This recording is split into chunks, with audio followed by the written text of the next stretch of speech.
Ini adalah channel Malfest, menghadirkan alur cerita yang sangat the best, bisa menghibur dan menghilangkan stres. Yang belum subscribe ya subscribe dulu guys.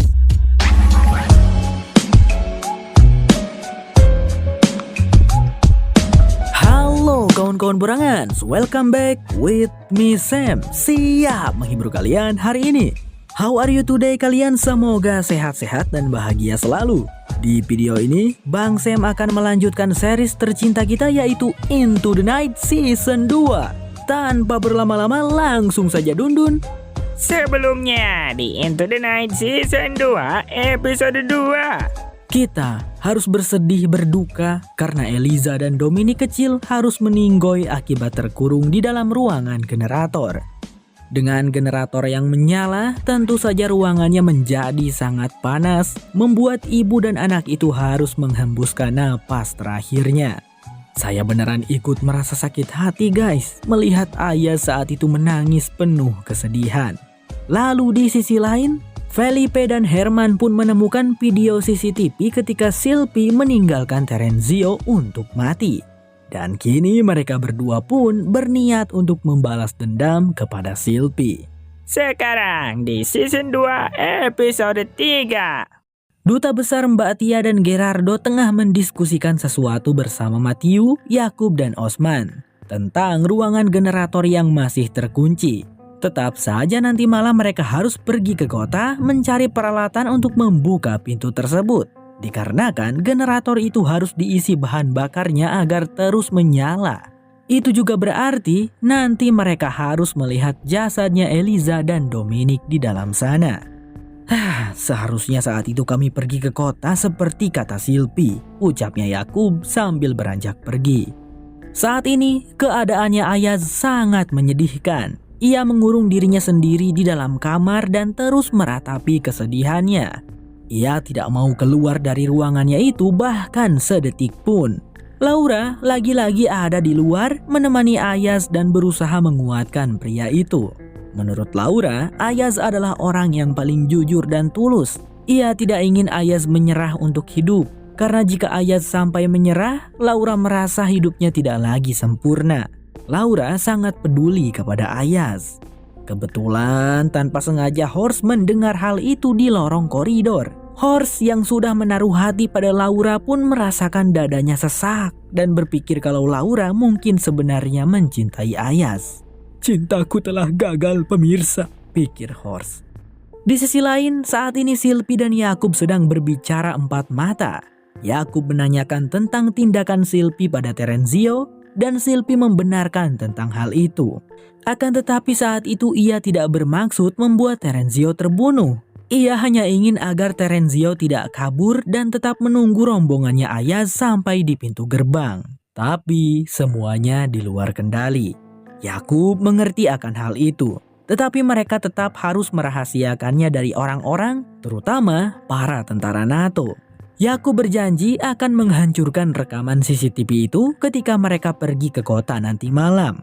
Hanya itu yang bisa Yakub lakukan untuk Sylvie, untuk membalas jasanya Sylvie yang telah menyelamatkan mereka semua sebelumnya dengan kemampuan pilotnya.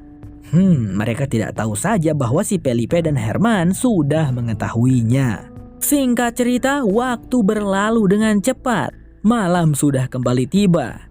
Beberapa jam sudah terlewat. Yakub dan kawan-kawan bahkan sudah kembali dari kota pemirsa.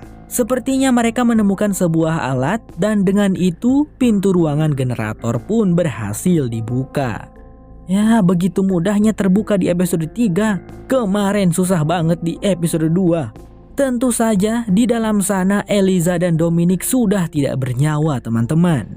Aduh, saya berharap banget loh pas dibuka Dominic dan ibunya masih hidup. Sayangnya sang penulis film berkata lain.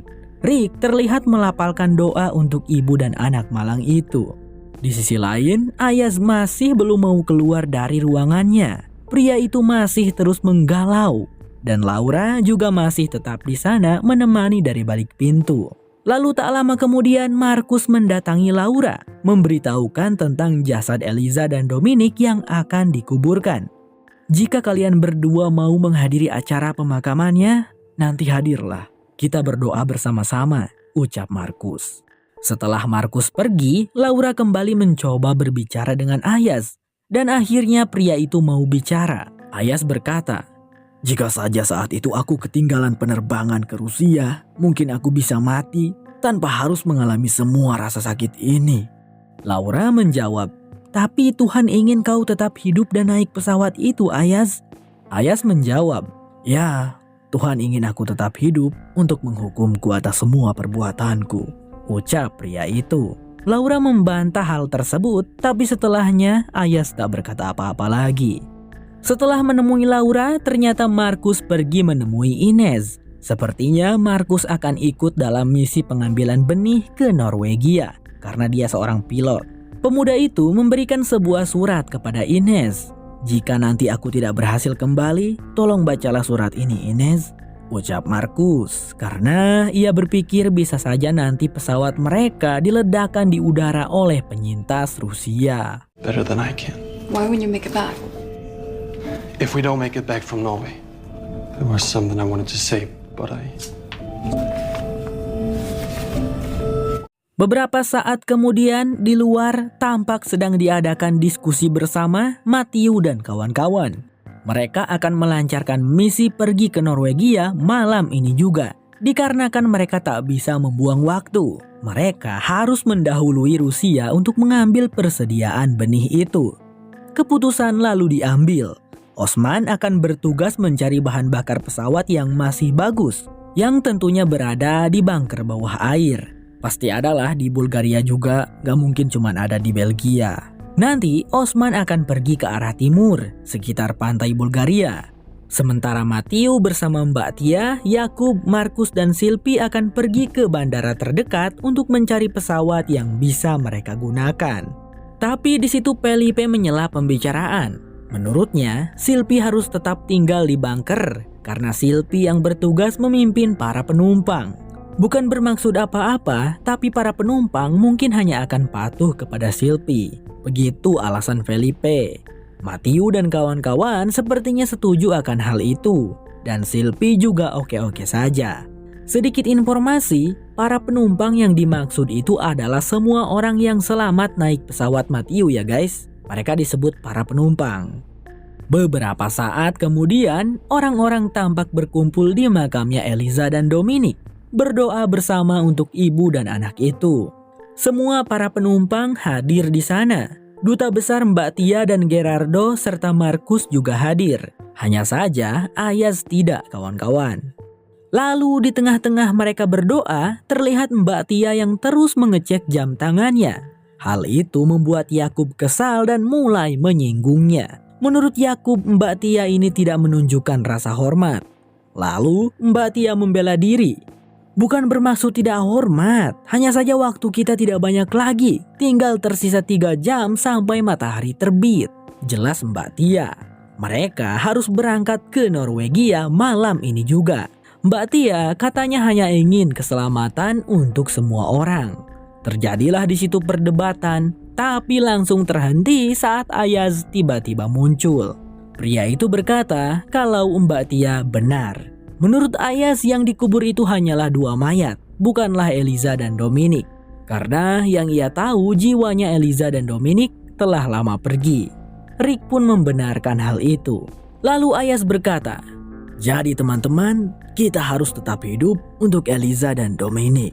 Ia kemudian menanyakan apa yang bisa dirinya lakukan. Dan Ayaz pun diberikan tugas untuk bersama dengan Osman mencari bahan bakar pesawat. 2 orang bisa membawa 2 buah truk tangki. Jadi mantap tuh biar banyak persediaan bahan bakarnya. Lalu bergegaslah mereka semua. Sebelum pergi, terlebih dahulu Mbak Tia menemui si Felipe untuk memperingatinya agar tidak membuat masalah selama mereka pergi. Dan Mbak Tia juga cukup kesal dengan si Felipe karena si Felipe memerintahkan semua prajurit untuk tidak menghadiri acara pemakaman Eliza dan Dominic. Di situ, Felipe seperti merendahkan para penumpang. Ia menyebut para penumpang adalah kutu yang ikut masuk ke bunker mereka sebagai parasit. Mendengar hal itu, Mbak Tia tampak tidak suka. Merendahkan manusia dengan menyebut mereka hewan, "Kau sama seperti kaum Nazi, Felipe," ungkap Mbak Tia sambil beranjak pergi.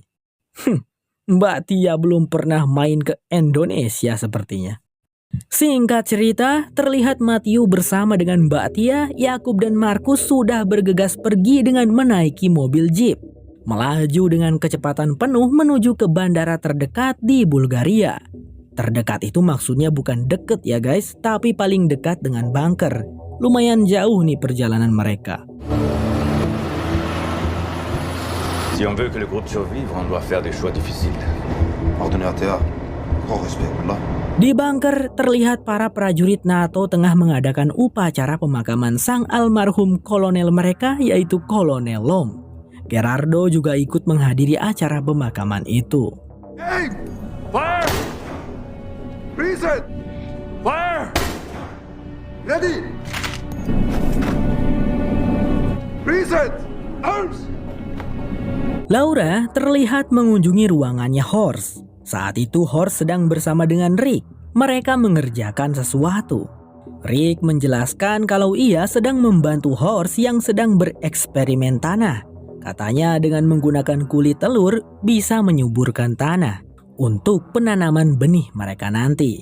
Di situ Laura bertanya, kalau masalah tanah bisa mereka atasi, lalu bagaimana dengan masalah matahari? Kan biar tanaman bisa tumbuh harus dengan bantuan sinar matahari. Tapi ini mataharinya malah membuat tumbuhan jadi tidak bernutrisi. Terus gimana tuh? Gimana? Horst pun menjawab bahwa dirinya sedang mengupayakan hal itu, sedang berusaha mencari tahu bagaimana solusinya. Tapi Horst di situ cukup ketus dan judes sama Laura, gak seperti biasanya, membuat Laura bertanya-tanya ada apa gerangan dengan Horst. Gak tahu dia kalau Horst lagi cembikur buta. Kembali lagi pada tim Matthew yang saat ini sudah sampai di bandara Bulgaria terdekat. Namun sayang sekali di bandara itu tak ada pesawat yang berukuran besar. Mereka butuh pesawat dengan ukuran yang besar untuk memuat persediaan benih dalam jumlah yang banyak. Bergegaslah mereka berempat untuk menyisir wilayah di bandara itu. Siapa tahu mereka menemukan pesawat besar yang dimaksud. Lalu di sebuah bangunan mereka malah menemukan sekelompok mobil mewah super mahal keren buricak burinong.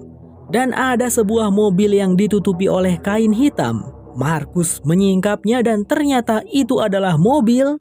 Kalian yang tahu apa nama mobilnya silahkan isi di kolom komentar ya. Bang Sim tahu kok, cuman gitulah mau menguji pengetahuan kalian kawan-kawan borangans. Hehe.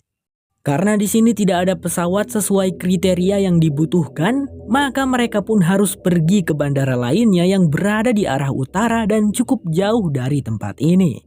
Kebetulan kan di situ ada mobil mewah super cepat yang kuncinya juga ada di situ. Maka Markus dan everybody pun langsung menaikinya, melaju dengan kecepatan kilat menuju bandara satunya lagi. Yes. Non, je plaisante pas là. Ça va aller, on doit juste arracher les sièges.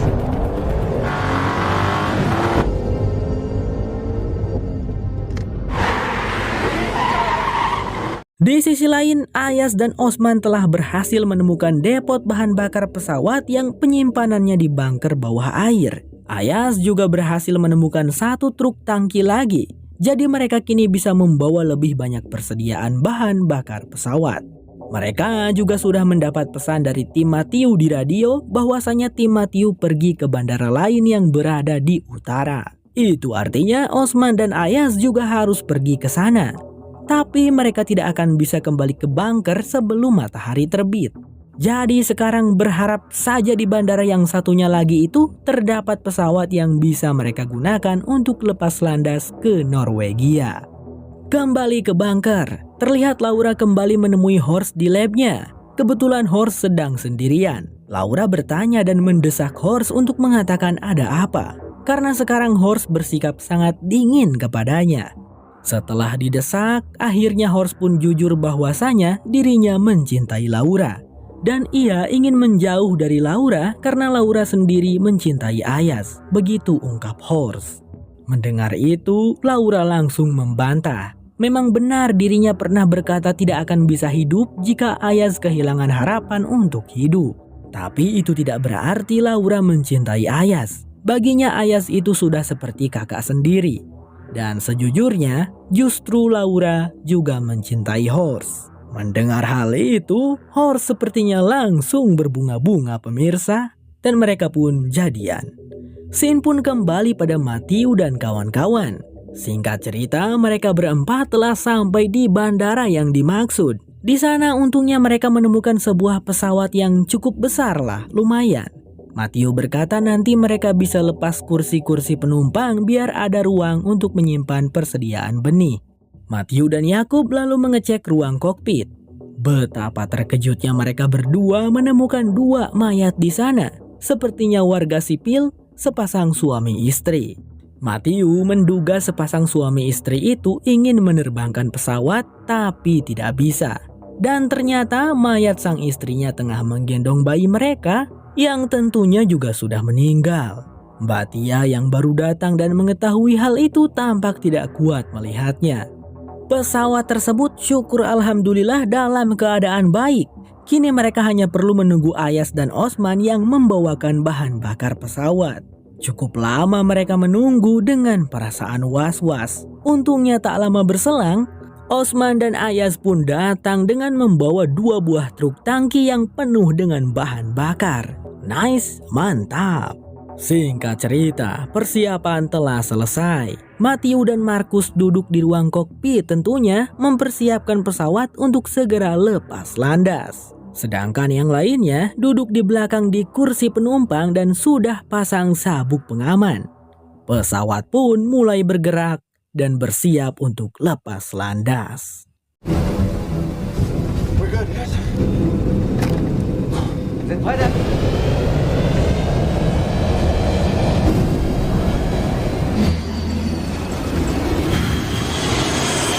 Lalu di bunker, Ines pun tampak senang dan bersyukur ketika mendapat kabar bahwa tim Matthew telah berhasil menemukan pesawat dan sudah lepas landas menuju ke Norwegia. Sylvie terlihat menghampiri Ines. Ines pun langsung memberitahukan laporan Matthew barusan. Sylvie tentu saja juga sangat senang mendengarnya. Setelah itu, mereka berdua memutuskan untuk kembali masuk ke dalam bunker karena matahari juga sudah mau terbit. Keduanya berniat untuk memberitahu orang-orang tentang kabar baik tersebut. Namun ketika memasuki ruang kendali, terlihat semua orang telah berkumpul di sana. Para penumpang, duta besar Gerardo dan para prajurit. Sylvie kebingungan. Ini ada apa gerangan berkumpul seperti ini? Tanya Sylvie. Semua orang yang ada di sana memperlihatkan raut wajah yang seakan tidak percaya. Mereka-mereka ini seperti baru saja melihat sesuatu yang mengejutkan. Felipe maju menghampiri Sylvie lalu mengatakan kalau mereka akan melakukan sidang untuk mengadili Sylvie yang telah membunuh seorang prajurit NATO yaitu Mayor Terenzio.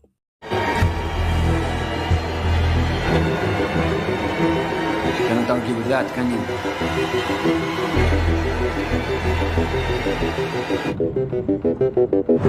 You got it all wrong. Into the Night Season 2 Episode 2 bersambung. Kalau kamu suka dengan channel ini, jangan lupa pencet subscribe ya teman-teman. Bagaimana pendapat kalian kawan-kawan Borangans tentang Into the Night episode kali ini? Berikan penilaian kalian dari 1 sampai 100 ya di kolom komen. Sampai jumpa lagi di episode berikutnya. Bye-bye.